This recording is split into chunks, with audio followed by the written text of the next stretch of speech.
what's up mga binati? Sana masarap ulam nyo. Simula nung tinambak ko to si Miko, may mga minor errors na nangyari sa mga wirings niya. Katulad nito. So naka-hazard tayo. Ayan na, nakababa na to. Ayan, signal light. So umiilaw to pero sobrang hina. Kaya papalitan natin yan ngayon. Sa likod, okay naman siya. Yan. Okay pa din siya. So yung sa harap lang papalitan natin, no. Malakas pa din yung sa likod. Nga lang yung gantong klase magalaw siya mga binatics. Gawan natin ng paraan. Tapos etong bar end ko maluwag. So wala kasi akong mga tools dito. Kaya maghanap na lang ako ng gagawa sa labas. And sana yung microphone ko hindi nagloloko, no. Nung nakaraan meron siyang mga static sound. Shoutout sa mga gumagawa ng vlogging mic dyan, especially kay Racing Boy. Idol, baka naman. So ayan, hindi niya masyado makikita yung ano ko. Eto, yung speedometer ko kasi naglagay na naman ako ng 360 cam sa harap. Sana hindi malaglag. Let's go.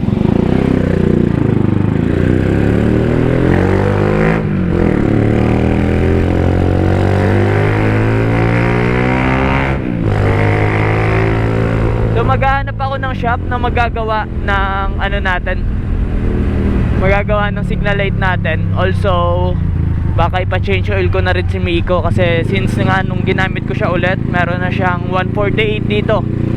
Ibig sabihin umikot na yung 1,000. So nag 999 na, bumalik na sa 00 ulit kasi tatlong LED, ano lang yan 3 digits lang yan. So 1,148 na yung tinatakbo niya. And sa pagkaalala ko, ang ginamit ko is Golf 20W50. Malapot. And mineral base lang. Palitan natin ng synthetic. Sana hindi umulan. Maikling vlog lang to mga binatics. Gusto ko lang mag-upload. Tapos na internship ko, end of duty na. Pero yun nga hindi ako makapag-vlog ng maayos kasi maulan. Laging feeling ko laging bubuhos yung ulan.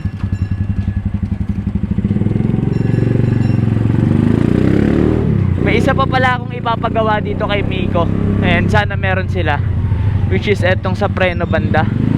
Kailangan ko ng mas matibay na brake light switch dito sa harap. Tingin ko naman pang XRM lang din yung kaso yung mga replacement kasi ang daling masira maulanan lang ng konti, naglolo ko na. Kung may makita sana tayong original na Honda mismo, mas maganda. Kasi yung brake light switch ko dito sa paa, naging problema ko rin yan way back. Lagi siyang nasisira, konting ulan, hindi na accurate yung pagbigay niya ng switching. Di na umiilaw ng maayos. Kailangan mong idiin, ganon.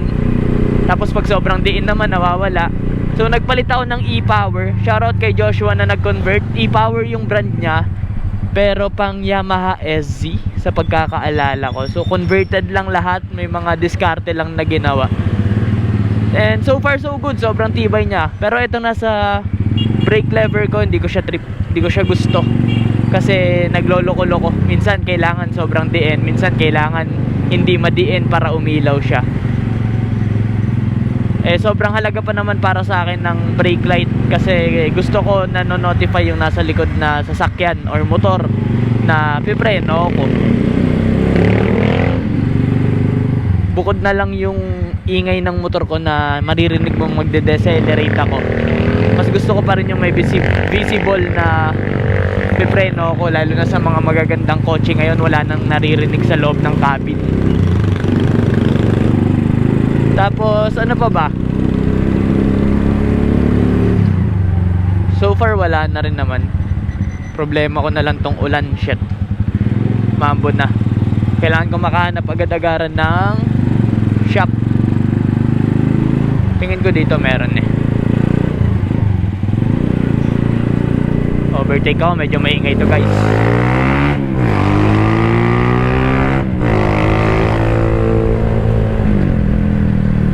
Sarap ni Miko, lakas pa din. Nung nakaraan, nagloko-loko tong motor na to. Nagpalyado. Akala ko palitin ng spark plug kasi tagal na rin ang spark plug nito Pero original NGK yun. Shit, umulan. Akala ko palitin na ng spark plug, yun pala yung gasolina ko yung problema. Nagpagas ako somewhere Molino Boulevard. Di siya sikat na gasolinahan. Pagas ako nung regular nila, 91 octane. Pucha, nag-ubo-ubo yung motor ko.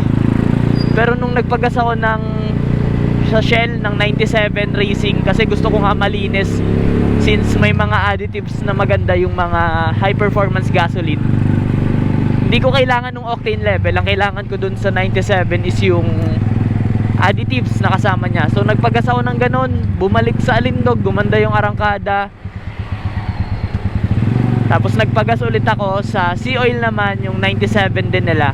And ito pa yun, ganda. So hindi ko kailangan ng 91 octane ng 97 octane, ng ganun kataas na octane rating. Pero ang ganda ng takbo dahil sa mga fuel additives. Sa mga hindi nakakaalam, si Sea Oil ay partner ng STP. Ang STP sikat yan sa mga oil additives, gasoline additives, basta sa mga miscellaneous things na dinadagdag mo sa makina mo. Sikat si Sea Oil dun. Dito kaya natin. Mas papakabit sana ako na itong signal light. Papalit lang dito sa harap kasi pundido na yung isa. Matagal paggawa niya. Papakabit daw nito kakal. Signal light lang, boss. Hindi pa, matagal ka pa. O sige, boss. Busy pa. Sige po, salamat.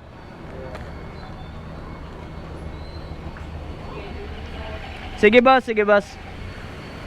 Ayun, ulan. Pero sige, tara. Sugal natin to.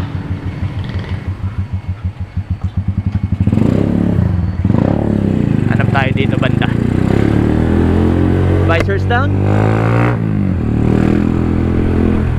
Sana may motor shop dito. Pero wala akong napapansin dito Hoping na lang, hoping.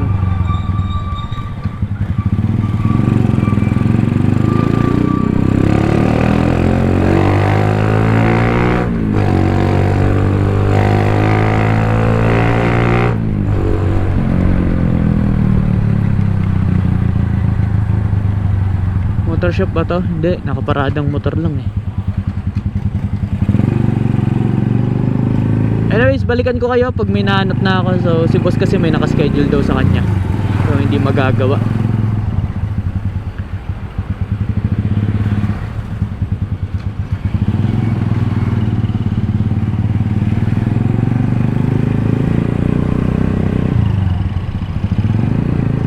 Pag ganito pa din na wala akong makita, rekta tayo Moto Boulevard kay Kuya Makoy. Medyo makati lang yung labor cost nila doon kasi commercialized. Mataas ang bayad sa pwesto, madaling hanapin, madaling puntahan, mataas din labor, doon bumabawi. Pero understandable naman yung mga ganung bagay. Sana may motor shop dito malapit para dito na tayo magpagawa kasi nababasa na ako ng ulan. Pati yung mga gamit natin basa na ng ulan. Pero hindi yan, action cam nga pag nasira, edi sira.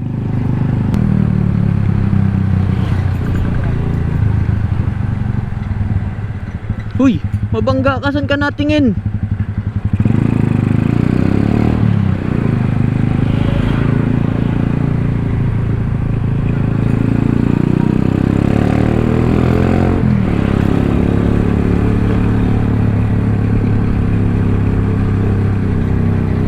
Pag ganun mamaandar kayo, palingon-lingon guys, para safe lang. Uy, bumukas yung pinto. Blessing ba to? Baka may malaglag dyan, loots. Ito, parang motor shop dito banda. Baka may loots dyan, walang loots dyan. Alam kaya nilang bukas yung pinto nila. Ito, motor shop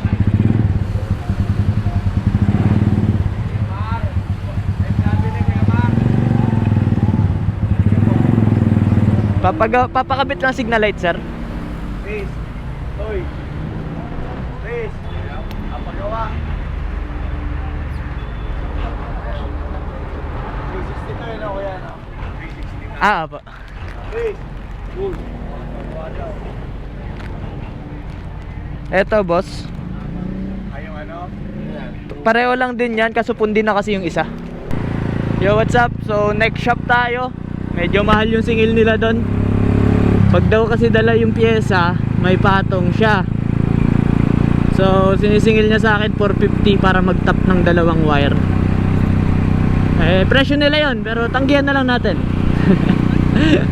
Ang kati eh, no? Bahala kayo sa buhay nyo. Dito tayo. At least dito kilala ko na to. Tsaka parang ano, naistorbo si kuya. Oop, dulas.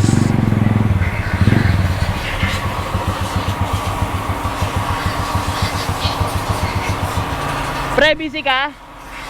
Dami? Yan lang? Papa-change oil lang ako. Change oil lang, tapos pakabit ko lang to. Oh, ang reklamo. Ganado sa buhay. So, kita-kits na lang mga binatics. Videoan ko na lang pagtapos na.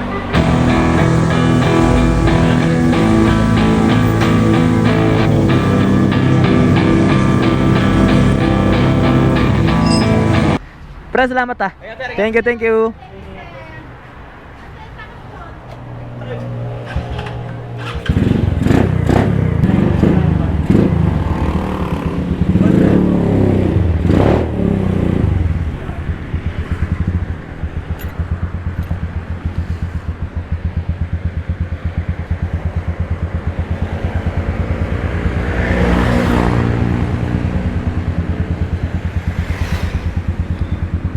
Ayun, change oil done ng mga Venatics. Pauwi na tayo.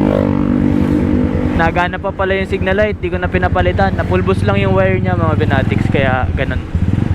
Kaya siya hindi umiilaw. Nawalan siya ng contact. So nag-change oil ako, pinakita ko naman sa inyo, Mobil 1. Synthetic siya. So dalawa kasi yung option ko doon. Meron siyang Motul GP Power ba yun? So mineral based oil. Though Motul, maganda yung pangalan, maganda yung reputation, pero syempre sa price range mas mura yung Mobil 1 na synthetic blend I think, semi-synthetic ganun. Kasi kung 100% synthetic hindi magpe-presyo ng 300 yun, 330 lang eh. So shoutout Moto Boulevard tsaka sa mga mababait na staffs, mekaniko, maraming salamat. So sana lagi masarap ulam niya mga Venatics. Dito ko natatapusin yung vlog. Tinanggal ko na rin yung camera dito kasi maulan, basa ako. Sana laging masarap ulam nyo at sana laging malambot unan nyo. Once again, this is Ven signing off. Peace. Wait na ako guys. O diba? Di na ako kamote. Nailaw na yun o. O ha?